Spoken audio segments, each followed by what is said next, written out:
and they did it this year. Yeah. That concludes the SEC. Now we shift our focus up north.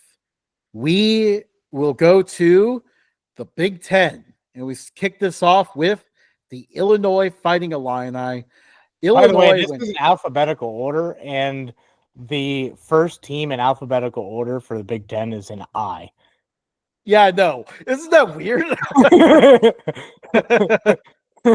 Oh, that's strange. But yeah, the Illinois Fighting Illini, they went 10-3 this year. Brett Bielema is back. Let's talk about the improvement this team made. I originally texted you B, but I'm going to go B+. They exceeded all expectations. They were competitive.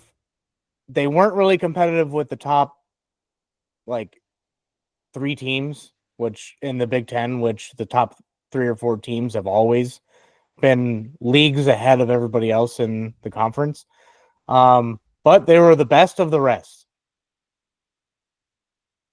Yeah, they, that's perfectly what they were. Entering the season, like, people wondered that this team could even make a bowl game. They quickly showed they were much better than that. A tough, hard-nosed defense, solid offense. This is exactly what you expect from a Brett Bielema team. And, really the only loss that you could look back on and really regret for them may have been the Minnesota loss. But other than that, they lost to the teams they were supposed to. And they even finished the season on the high note, beating a South Carolina team that many people pushed should have been in the playoff. So how about that? That is an impressive victory to close it out. And if a lot of people back, they need to figure out what's going to be at the receiver position. But other than that, vibes are really high in Champaign right now. Yep, they are. Next up, we have the breakthrough of the season, of the decade, of the century, I think here. The Indiana Hoosiers, they went 11-2. This was a program that had never won more than 9 games before in the season. They had only hit 9 wins once.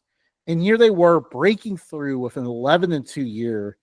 Yeah, Matt, what are your thoughts on this? They get my highest grade of any conference.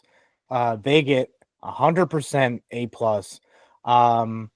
There were no expectations for Indiana coming into the season. Their expectations were, let's just get better. They didn't just get better. They had a historic season. Now, don't forget, in our Big Ten preview, mentioned Indiana as a possible sleeper team. You did. Now, I can't beat my drum too much because I said they were a sleeper team to probably reach a bowl game. Yeah. Instead, they made the playoff, and they played very well. They actually were pretty close against Ohio State. They could have stolen a win if it weren't for a couple of late play calls, like at the end of the game. They also could have stolen one from Notre Dame. So we're talking maybe 5 total plays away from being undefeated. Yeah, now let's quickly mention their 2 losses were to the 2 teams that played for the national title. These aren't any 2 losses. They handled everyone else and only lost to the 2 best teams in the country. And the scores were closer than what it actually was. Yeah, for the most part. I think maybe they polished the Notre Dame game a little bit with some late points there, but that's not the thing here. This is the thing with Indiana is, and I gave them an A+ as well. This was a historic breakthrough season. This was by far exceeding Indiana's expectations, and what Curt Cignetti, Google me, has done here is incredible. He's already gotten to the point where people are like, oh, Indiana's replacing a few things. They may only win 8 or 9 games next year. If you told an Indiana fan entering this year or entering like back in September, if you told an Indiana fan they might win 8 or 9 games in 2025, they would take that in a heartbeat. They would love that. So that just goes to show what he's done. And by the way, I actually enjoy the brass personality of that because that's what a program like Indiana needed. Yeah. I mean, you can't show up like a big program and say that. But if you show up in Indiana and you come in like that, like I think, you're bringing a sense of confidence to a program that's never had it. Yeah, and I've been a big Kurt Signetti fan. I was hoping that he would stay at James Madison and turn them into a powerhouse and jump into the ACC and run through the ACC because they're not competitive. But Indiana is a nice consolation. Yeah. It's gonna be interesting to see what he keeps doing there. Next up, the Iowa Hawkeyes. Iowa went 8-5, which is right around what you typically expect. But their offense was, at least until quarterback injuries hit, was a little bit more capable. A little bit, but they weren't on the what was the name? Ferenz? Yeah, they were above the Ferenz line. Yeah. So I give Iowa a C. I mean, Iowa's done the same thing for ever.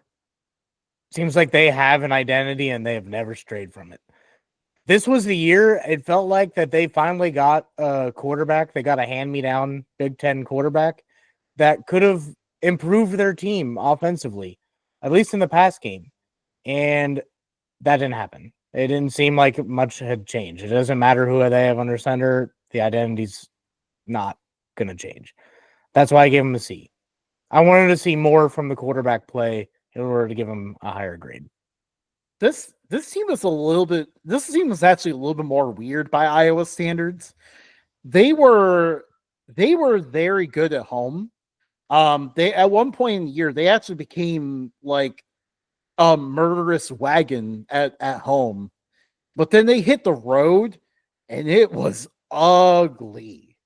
They took uncompetitive road losses to Michigan State and UCLA, for example. Like they were bad on the road but good at home. So I was not expecting to have such a huge split between the two destinations. But in the end, I gave them a B minus. This is not below what they usually do, not better than what they usually do. It's just they did okay. Next up, the Maryland Terrapins. They plummeted to 4-8. September Maryland was hardly a thing. They went 3-1 in September. So they actually lost the game in September. That's as soon as I saw that happen, I was like, wait, they lose in September. When is this team going to win? Well, it turns out they only won one more time, so not often. 4-8 was the final record. Has Maryland completely lost momentum? Yes. Maryland gets a D minus. September Maryland is no longer a thing. They're one team that I don't know why they're in the Big Ten. Regionally, they never made sense. Maybe you're getting a little bit of the DC market, maybe Baltimore market, but it's still like, like I can understand like Rutgers and them, but like Maryland though, really, like why is Maryland in here? They're an ACC basketball school. Like, put them back in the ACC. D minus. Non-competitive. I agree. Put them back in the ACC. I mean, they really don't fit. Like, I feel like most of the teams, like, most fan bases of the Big Ten, when they play Maryland, they're just kind of like, this game's happening. I gave him a D minus. Again, just not a good year.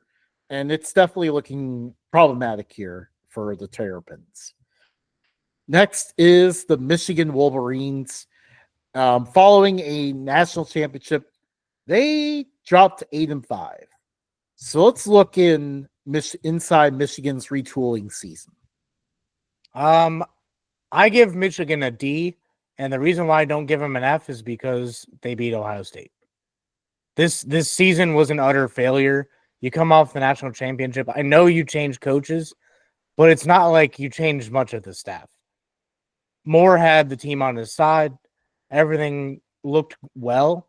Quarterback play was atrocious. You didn't stick to the run game. Granted, the defense really didn't stop anyone to leave you in the game to be able to run. D. Man, you're harsh.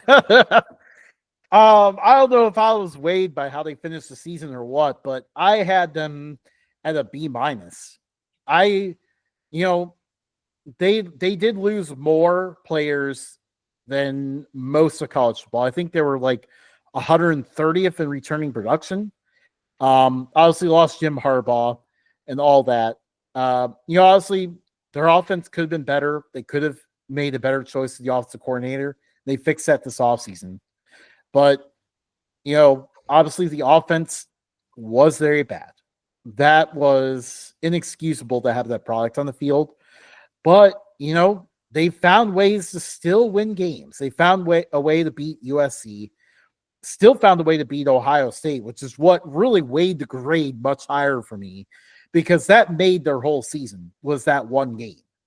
That one game fixed everything for how Michigan fans felt about this season. And then just to top it off, they went into the bowl game and beat Alabama. So they went and just frustrated the hell out of two top fan bases right at the end of the year. So I think that gives them pretty good vibes coming out of this year, and a B minus grade. How you finish sometimes can outweigh how you start. Yep. Moving on. Now we look at the other part of the Mitten State, the Michigan State Spartans. They went 5-7, but obviously, their head coach, Jonathan Smith, took over a giant mess that Mel Tucker left behind. So, they went 5-7. They have a path forward. What do you think about this year?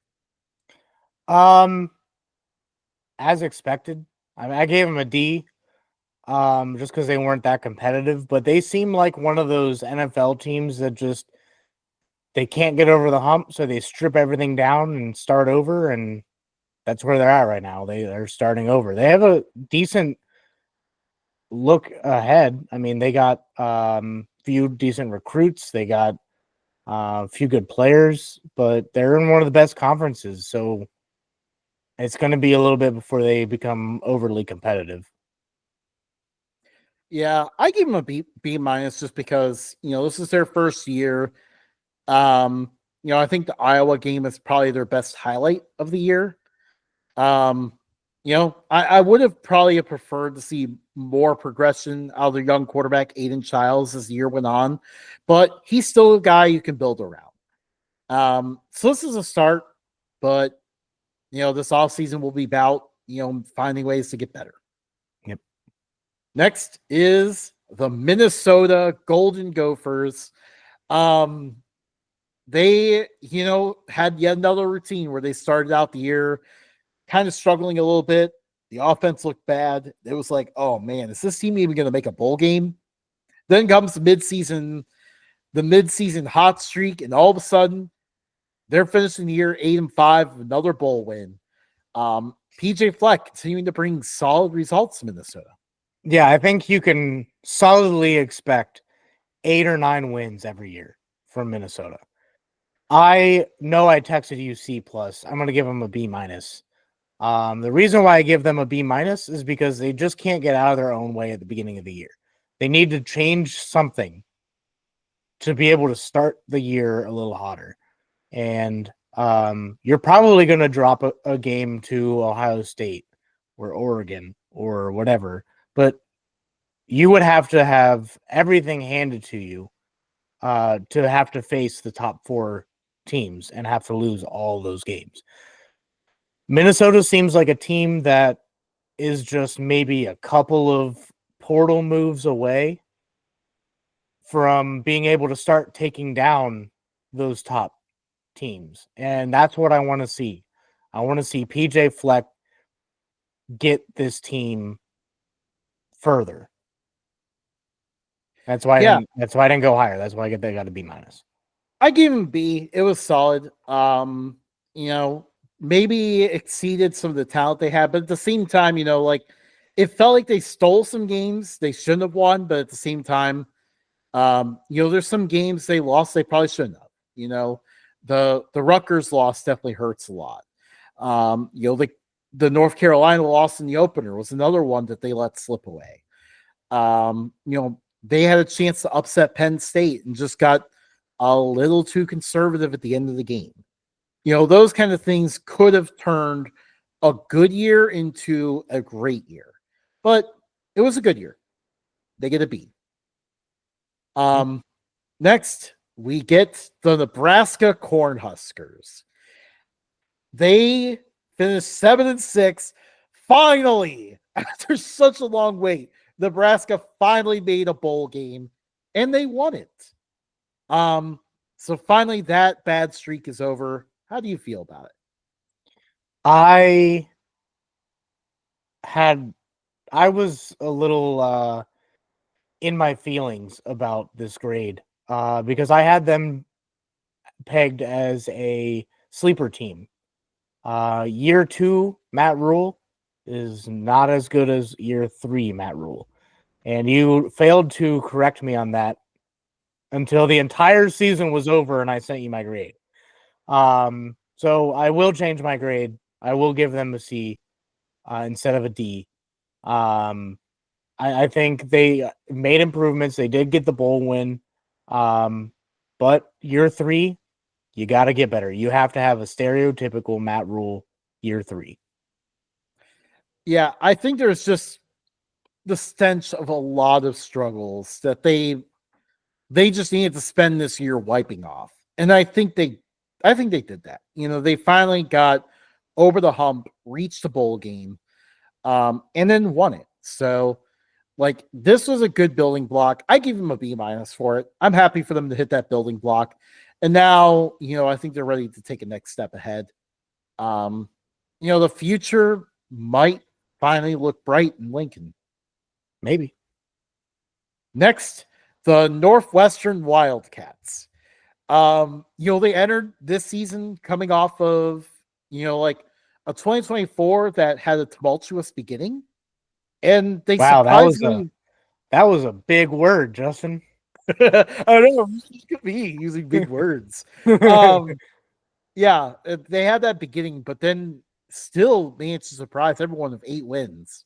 So, we wondered, what would they do this year? Well, very quietly under the radar, Northwestern actually collapsed. They went 4-8. It was a struggle. How do you grade it? This year, they weren't competitive. They had no stadium. They had to play at a makeshift field next to the windiest part of the lake. I mean, I can't give them anything better than a D. And I honestly, I feel like that's generous. Yeah, I give him a D as well. The offense just couldn't get anything going all year. And it was just a massive disappointment. They had no offense to speak of whatsoever.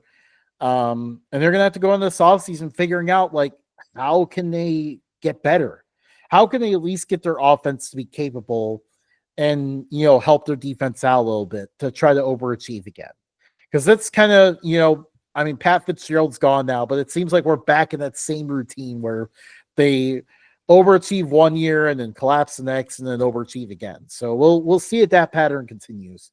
But yeah, this season was rough for the Northwestern Wildcats.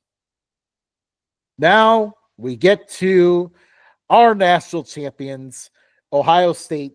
It's not as simple as national champions, though. During the season, Ohio State had hit rock bottom first, and they came from rock bottom to the mountaintop. This was a championship season really unlike any other. So I give them an A. I think if they had lost to pretty much any other 5-loss team, it would have been an A+. You won the national championship, but you lost to your most hated rival.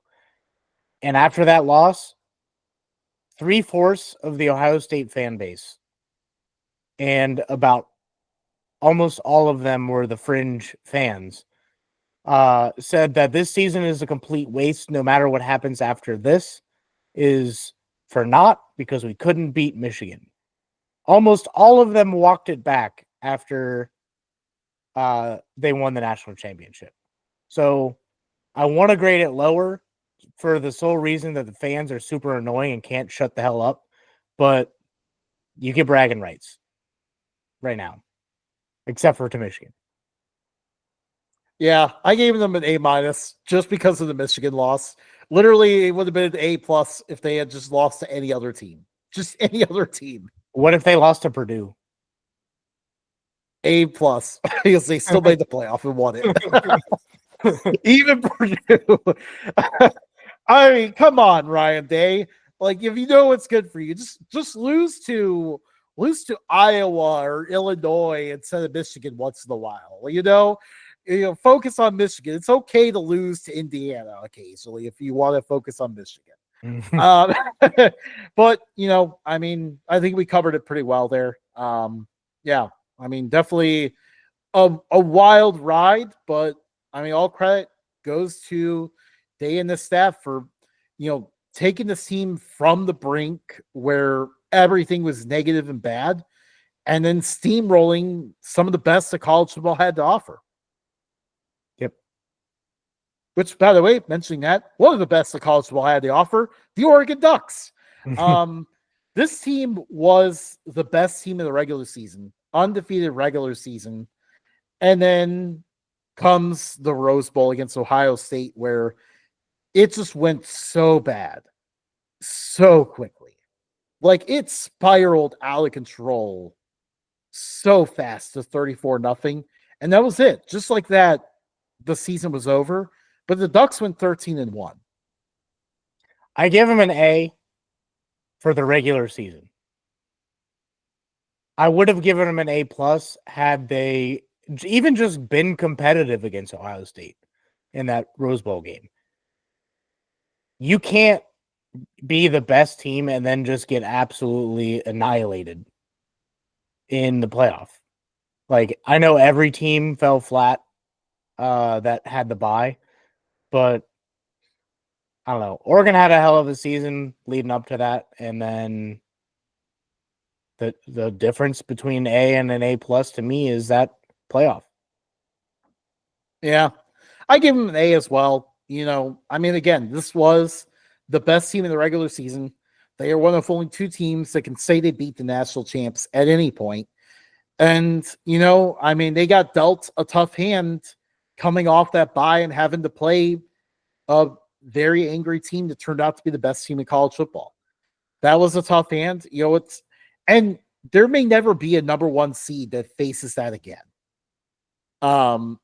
Because there aren't going to be many times where the team with the most talent enters the playoff coming off a loss to a 5-loss team. That's just something that does not happen.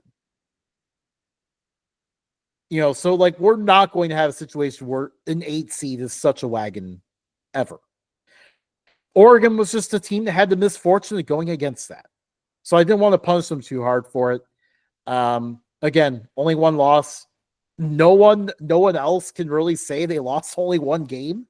So, shout out to the Ducks on that. Next up, another team that reached the playoff. We're really going through the meat of the Big Ten here. The Penn State Nittany Lions. They hit a small breakthrough in some way. They did reach the semifinals. So why does it still feel like they can't get over the hump? Because regular season, they still played little brother. They can't get past that moniker. And I gave them an A because they are a championship contender. They were 2 plays away from in the Notre Dame game from making this an all Big Ten national championship. I like the direction Penn State is headed, but they're still little brother, and I don't know how else to put that. I gave them an A as well. This was a very good year for Penn State. Again, like you said, reached the semifinals. We're just plays away from making the national championship. Everything is there for them to keep improving. This offseason, they need to figure out what they're going to do to add receivers. That's going to be That's going to be the big key. They added Chris Hudson from USC. He's a bigger, taller receiver. And then they added Ross, a receiver from Troy, who they're hoping will fit in. But I think with the guys that left, they need a full on overhaul at receiver, and they have not done that yet. But that's the only piece missing. Bringing back quarterback and 2 running backs, that's not bad. Yeah, I mean this is their all in year. Like we saw it from Michigan 2 years ago. We saw it from Ohio State this past year. 2025 is going to be Penn State's all in year. This is going to be their year where they better do it, or they're going to see their window close for a little bit. And again, I think it's going to come down to what do they find at receiver. I think they need to continue to look for more. But it's going to be tough because this has not been as impactful of a portal year. But anyways, moving on to the Purdue Boilermakers. They did start 1-0. Garbage. They started 1-0. They beat Indiana State, who is a struggling FCS program. And it was just bad after that. It was so bad after that. Purdue plummeted to 1-11. Just really bottoming out so fast. And really, outside of a really weird game against Illinois that ended up 50-49 and some ridiculous shootout, most of these games were not close.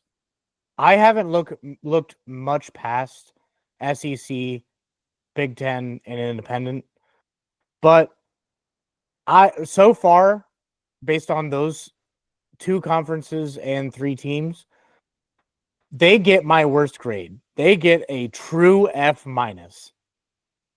You are terrible. Purdue, do something else. You're not good at this.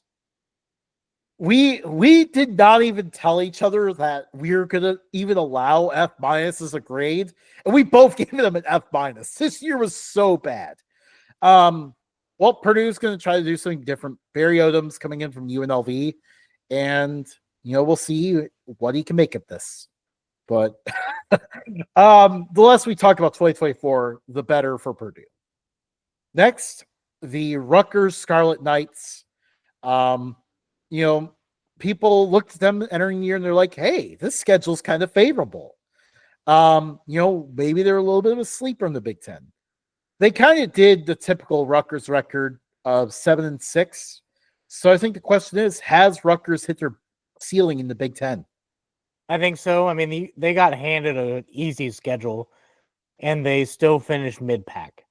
I gave them a D because they really couldn't live up to expectations of an easy schedule either. I understand Rutgers being in the Big Ten solely for the New York market, but does New York and New Jersey even watch football? Like maybe a pocket near Syracuse, but I feel like New York is so diverse in where people are from that they just root for the teams that are near. I don't 100% understand why Rutgers isn't in the American or something, but D. I give him a B-. I mean, let's not forget, this is Rutgers.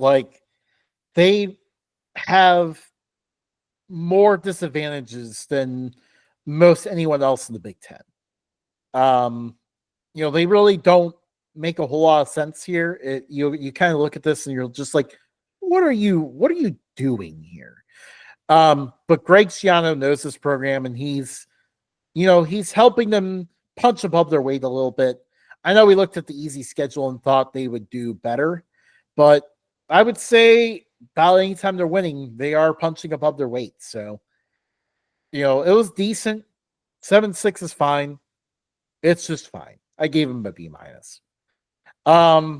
Next, we look at the Big Ten's other LA program, the UCLA Bruins. I have to constantly remind myself that they're actually in this conference. UCLA, I don't even know what their future looks like. they're so out of place here. I do. UCLA, I gave them a D. They're really only here because of USC. They haven't really done much of late. They had Chip Kelly a number of years ago. They did a little bit better. He left, and they are now cellar dwellers. And they're going to stay cellar dwellers in the Big Ten. I guess cellar dweller in the Big Ten is better than cellar dweller in the Pac-12, but still. I gave him a B minus. Honestly, like, they went 5-7. It's Deshaun Foster's first year. Like, you kind of, they were fortunate to get past Hawaii in the opener even. And then, it looked ugly, but really, like, they ended up doing a little bit better than expected. Like, they started to pull off some unexpected wins. Like, they beat Rutgers, they beat Nebraska. Like, they pulled off some decent victories. I think they were expected to be at the bottom of the conference, and they finished 5-7, which is honestly, I think, a little bit better than what was expected of them. So I gave them a B minus. I think it was a solid job. Next, the USC Trojans. They went 7-6. I mean, there's no other way to put it. I know transitioning conference, but this is a frustrating 2024 season for USC. Yeah, I gave them a C minus, just because it's their first year in the Big Ten. They had to play a decent chunk of the top tier Big Ten teams, at least how it finished.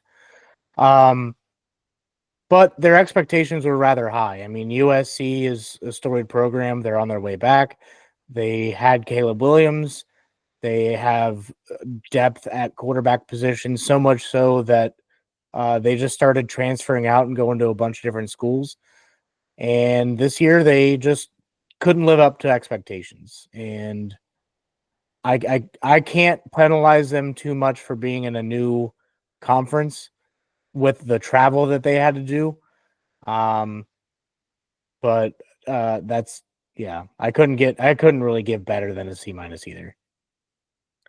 I was a little bit harsher than you. Just a little bit though. I gave him a D just because, it looks like they actually improved as a team, and they just underachieved. Like, they let a lot of games slip away. You remember one of the favorite moments of the year, the "oh no, disaster, what a bad idea" game against Maryland. Remember, that was Maryland that had that disaster replay. Maryland was down 21-7, had that awful play before halftime. USC still let that game slip away. They still lost to that 4-8 Maryland team, 29-28 that game. That one was probably rock bottom, but it was very much a theme for USC throughout the year where they let a lot of games they should have had slip away. This should have been a much better record than 7-6. And I mean, there were some highlights as well. USC did beat LSU. They beat Texas A&M. Like, there were some good moments to be had this year. But, again, that also reminds you, maybe if they didn't let these other leads slip away, this could have been a significantly better year for USC, and maybe even one to celebrate. But they just didn't get there. Yep. Next, we look at another misfit in this conference, the Washington Huskies, coming off a national championship appearance, but they lost basically everything off that team. You look at Washington's 2023 depth chart in the 2024 offseason, and you saw everything crossed off because everything was gone. They lost their quarterbacks, they lost their running backs, they lost their receivers, they lost their offensive line, they lost most of their defense, they lost their head coach, they lost everything. So, and they had their conference as well. They lost their conference. So, everything changed for Washington. and they went 6-7. I still give them a D. I was harsher on them than I was USC, but I feel like Washington was on the precipice of becoming a solid upper tier program. Despite losing their coach, I think they could have made some better choices. I think they could have hit the portal a little harder just to be a little bit more competitive.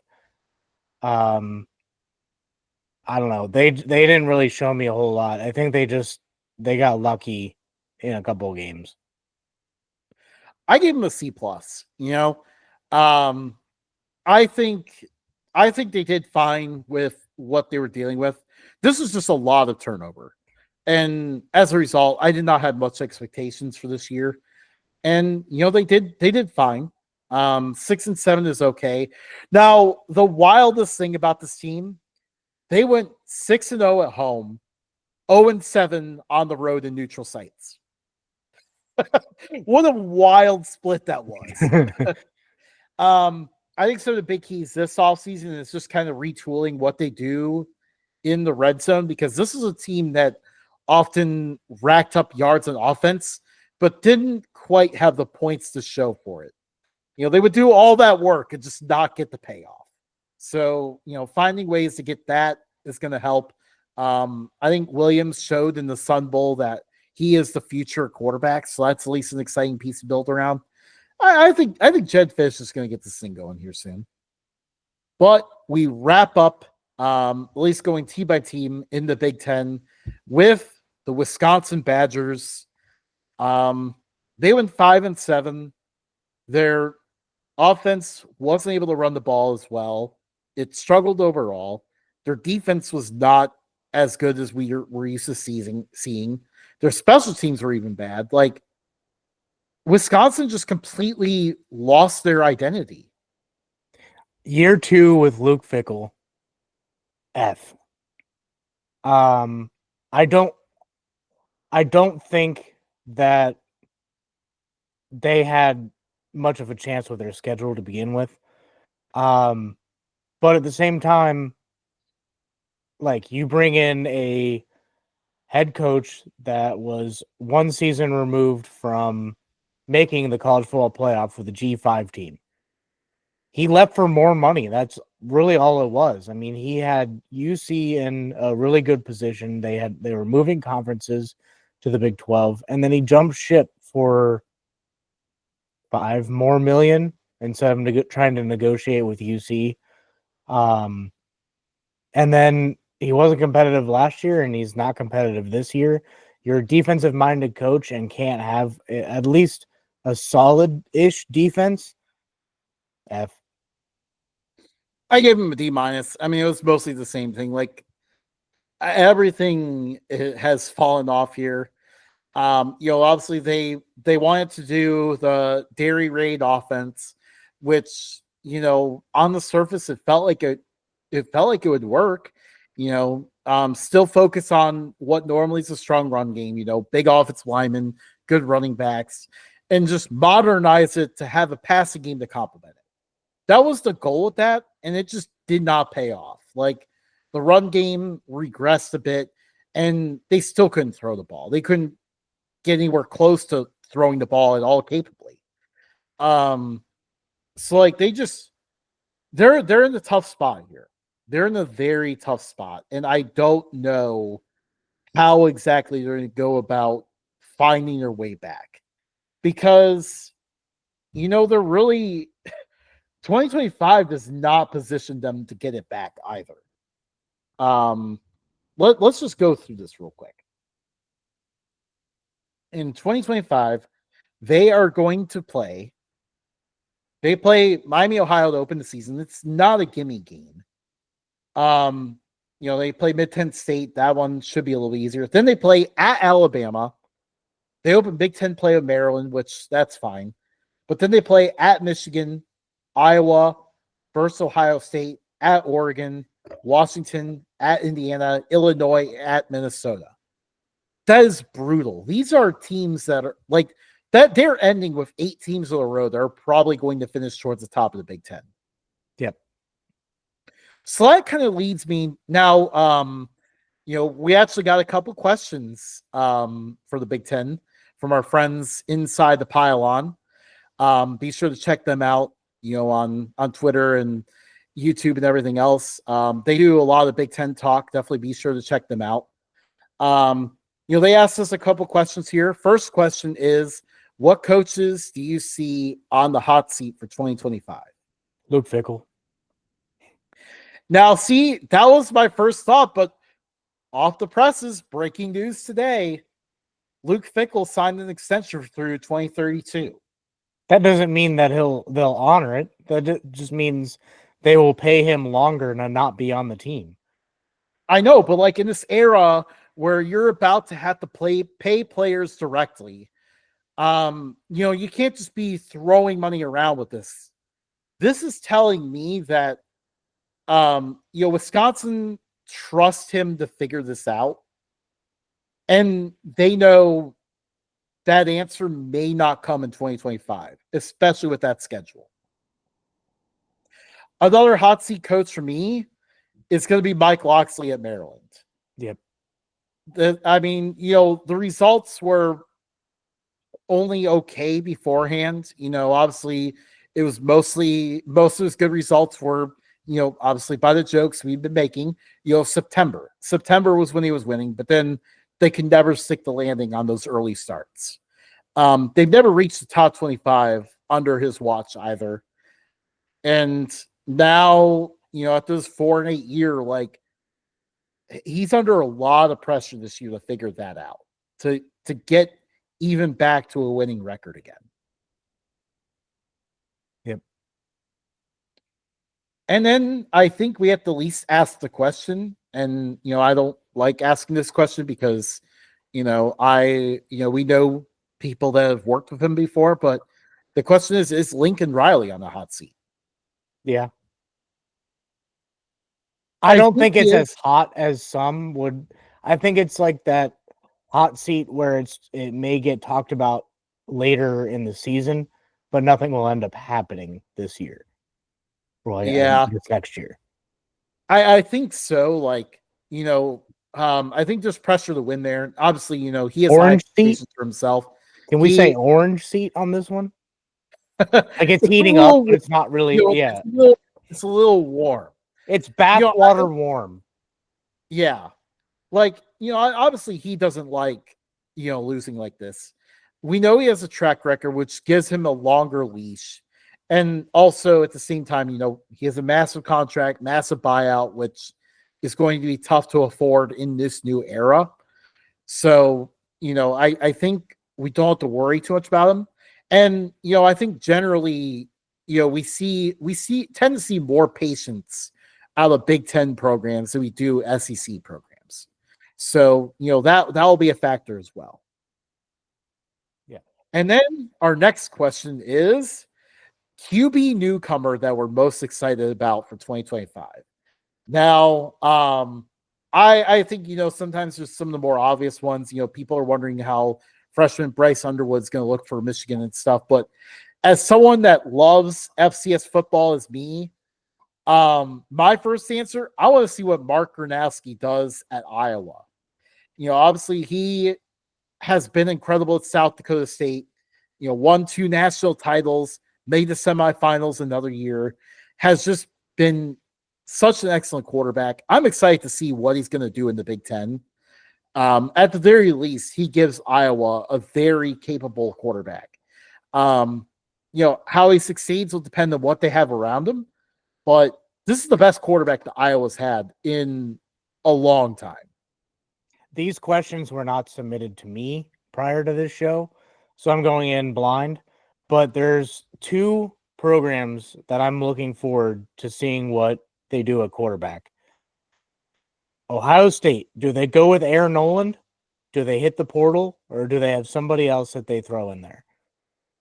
Matt, so it actually clicked to me just now. Remember when you mentioned that South Carolina got a quarterback? Yeah. Earlier in the show? It was actually Aaron Noland transferring there. Oh, that's okay. Who does Ohio State have a quarterback then? Julian Salan. Or Sayan. That's right. Man, butchered that. And then what is Indiana going to do at quarterback? So Fernando Mendoza, he came over from Cal, is probably expected to be their starter, which I was very close to picking him as well. And then the last one I have, it's not necessarily newcomer. It's how can Dylan Raiola get better, more consistent? We saw him this year. He was really good against. Shoot, I can't remember the order. I think he was really good early in the year, like against No. Colorado. I think he's really good against zone, but terrible against man. I think that's how it was. It's one or the other, but I think that's how it was. I'd have like I said, I was not submitted this question. I would have done the research more. It had Justin shared with me that we were doing access questions. Okay, now if you're throwing me under the bus, I did text this to you, Matt. You did not text it to me. I'm looking at it right now. I did. I definitely did text that to you.